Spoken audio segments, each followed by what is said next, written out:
So the way I would relate Bullet Train to viewers is it's kind of like that one person you dated who you didn't really do it for their intelligence, but hey, you look good, you make me laugh, so let's just have a good time. You have no substance, there's nothing underneath, you're just looking good. That's right. Hey, make me laugh. Hey, let's do it. You're like a bullet. Yep, that's Bullet Train. That was a masterpiece. I mean, I'm going to give it 5 reels for sure. What?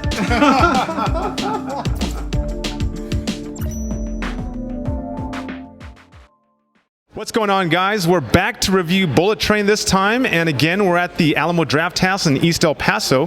But before we dive into our review, just want to ask you guys, if you like our content, please consider subscribing, hit that like button, hit the bell button so that you'll know every time we upload a video, and check us out on social media. We're on TikTok and Facebook at Real Screeners and Instagram at real.screeners. Well said, sir. Very well said. Yes, just like last Nice time, and I had my Wheaties. I had my Wheaties. All right, so let's get right into Bullet Train. So we'll start with a quick, let's say, brief synopsis of this movie, because there's a lot of stuff happening here and you definitely don't want to give things away. Sure. But suffice it to say, what you can expect here is kind of like a Quentin Tarantino-esque, maybe even Robert Rodriguez type of very frenetic, energetic action thriller. And basically it involves just a group of very quirky characters from different avenues of life. They end up on this train in Japan, which right? they cannot get off of. That's heading to Kyoto? Kyoto, yes. Yeah. And, you know, every character is on that train for a different reason. Some because they have a personal vendetta, some because of vengeance, some because they were hired. Yeah. Or yeah, exactly. So different reasons, and it's just like they all interact and clash, basically, and we'll leave it at that. We'll leave right? it at that, guys. Yeah. But I'll say that, guys, this is a movie that in the trailer they make you think it's like an action movie with some humor, but it's really a comedy action packed movie all rolled into one, guys. It's very silly, over the top. It doesn't take itself too seriously. There are some serious moments sprinkled throughout to give it some, you know, to anchor it in some semblance of reality. You know, so I guess I'll just quickly tell you guys what my initial reaction was. As I was sitting watching the movie about halfway through, I started to doubt whether I would like this movie or not, to be honest. That's so interesting, man. Yeah. And I started to think things like, this is silly, but it's not cutthroat enough for me to really embrace the silliness. I don't know. I thought that the jokes and the humor was not really... It wasn't working for me for some reason. I wasn't laughing very much. Is it because you kind of saw things from other movies you had seen before? I very much was reminded of other flicks that I had seen. I mean, immediately I thought of Quentin Tarantino stuff. Of course, I thought of Snowpiercer and other train heist films. Yeah, and Murder on the Orient Express. Yeah, and then, yeah, exactly. Agatha Christie, because the movie kind of feels at times like a whodunit in a way, but it's more of like unveiling who all of these characters are. Right. And how they're all connected and what their motivations are. And honestly, for the longest time, I just started to really, I started to feel like I didn't know these characters. I didn't care about them. The jokes weren't landing for me. And then about halfway through the movie, when I'm thinking these things, all of a sudden, it starts to get better.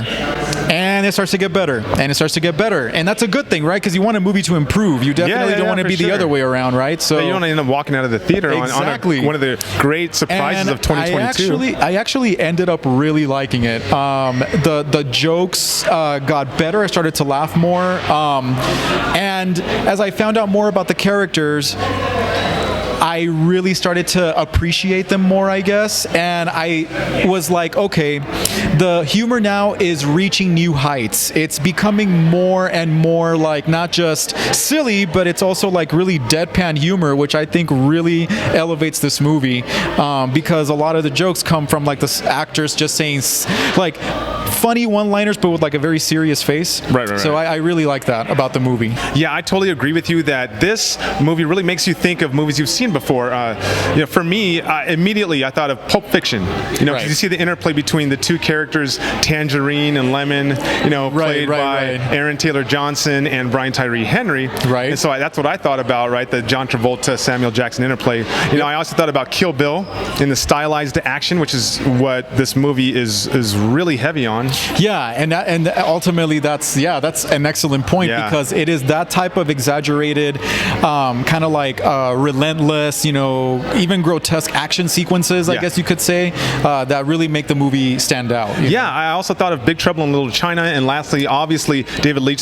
He had a part in making obviously Deadpool 2. The kind of campiness, yeah. So that's you get that stuff. So guys, when I walked in the theater, I was laughing from go, and I loved this movie from go because I knew I had to unplug my brain and just sit back and relax and realize this movie knows what it's trying to be, and it's not trying to be anything else. Of course, it's got to have some of that seriousness and mystery to keep you invested, but it's a fun romp. I mean, and of course, tons of characters. It just took a while for me to get going, but characters, and good cameos, by the way. More cameos than you can stuff in a cookie jar. I mean, my goodness. But what they do so well in here is they give you these flashback backstories of the characters, and kind of like a montage kind of way. So it's not really cool. It's not just all about Brad Pitt.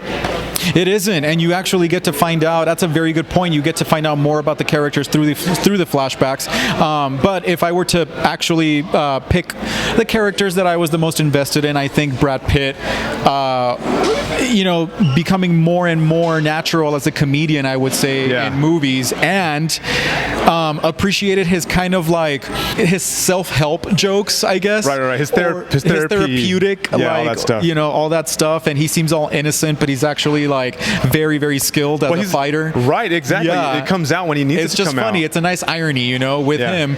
And then with my other favorite character was Henry, playing Lemon. Henry, yes. Yeah, he was hilarious as well. Those were the two standouts for me, and I thought everyone was good. There wasn't a single character or actor that I thought was misplaced or did a bad job. So I dug it. Yeah, obviously, Brad Pitt being this reformed, semi-retired assassin, doing now snatch and grab jobs. Obviously he did a knockout job. I liked the twins.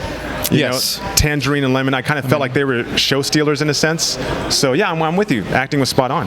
And what's the name of the snake? I don't know what. There was a snake in there that's weaved throughout the movie. That snake had me wondering who it was going to bite. Yeah, and it ended up biting someone I did not expect. Yeah, exactly right. But so a lot of things happen that are unexpected for sure, I would say. Yeah. So a thing about this movie is we talk a lot about how stylized it is and the fighting. So I guess that's a good segue to talking about the techniques. Sure. I thought this movie was very well choreographed. It had very dramatic camera angles. It had some good fight choreography that really reminded me of like Jackie Chan, style of fighting. Yes. The camera was it wasn't stationary at all. It actually took on many points of view and was, hovering above and like.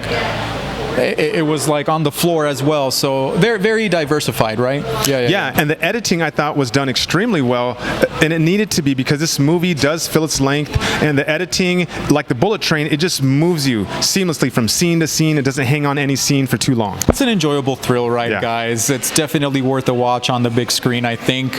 I'm going to go directly into my reel rating. I think it's about time, Yeah, I'm going to give this a solid 4 out of 5 reels because I was delighted in the second half. I was happy. I had a smile on my face, and I had a lot of fun. Okay. Yeah. I'm going to give this 4.5 reels. Okay.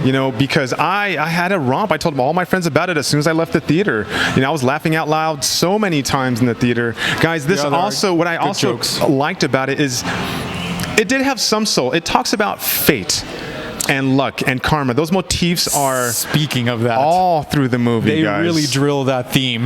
Yeah, that's why I say motifs and not just themes. I mean, a little too much in my mind, but yes, like bumping over the head. It does it well as far as the fate theme. So think about that as you go through the movie. Yes, and if not, they'll remind you about it. So yes, and don't forget to leave a comment down below. Let us know what you think of David Leitch's latest Bullet Train, and look us up on social media. We're on TikTok and Facebook, Real Screeners, and Instagram, Real.Screeners. And don't forget to subscribe, hit that like button, smash the bell button so that you know every time we upload a video, guys. And hey, check us out on our next review. I guarantee you it's going to be hot. We're really looking forward to this show, so check us out.